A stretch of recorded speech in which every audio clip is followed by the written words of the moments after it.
आजचा रंग आहे गुलाबी आणि आज 9वी माळ आहे. तर इथे मी गुलाबी रंगाची साडी वेअर केलेली आहे आणि आम्ही मंदिरामध्ये दर्शनासाठी निघालोत. तर निघालोत आम्ही मंदिरामध्ये.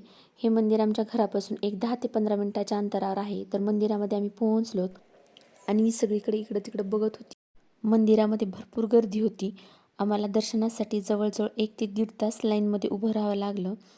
हे जागृत देवस्थान आहे, म्हणजे इथं जर देवीला आपण काही मनातली इच्छा मागितली तर ते लवकर पूर्ण होते. तर इथं 1 ते 1.5 तासानंतर आमचं दर्शन होतंय. मी इथं देवीला हळदी कुंकू वाहिलं, देवीची ओटी भरली.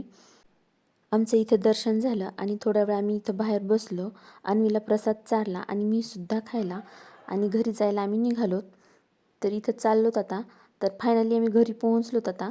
आता यानंतर मला कन्यापूजन करायचं आहे. तर कन्यापूजनाची तयारी करायची. तर इथं मी मसाला दूध बनवलेला आहे. मसाला दूध उकळतंय इथं. तोवर मला इथं रांगोळी काढून घ्यायची आहे. तर इथं मी पाटाभोवती रांगोळी काढायली. अन्वीसुद्धा बघायली आहे की मम्मा कशी रांगोळी काढते ती. त्यानंतर इथं मी अन्वीचे सगळ्यात अगोदर पाय धुले, कारण तिला झोप येत होती. तिनं रडत होती. तिला हळदी कुंकू लावलं आणि सगळ्यात अगोदर तिची पूजा केली. साखर तोंडात घातली. त्यानंतर नारळ होतं ते नारळ दिलं. इथं बघू शकता तुम्ही नारळ कसं पकडले. त्यानंतर केळी दिली. केळी आणि जे गिफ्ट वस्तू आणली होती ती सुद्धा तिला दिली. त्यानंतर तिच्या पाया पडले आणि सगळ्या कन्यांचं पूजन मी अशाच पद्धतीने केलं. सगळ्यांना ओवाळलं, पाय धुले, हळदी कुंकू लावलं आणि औक्षण केलं त्यांचं.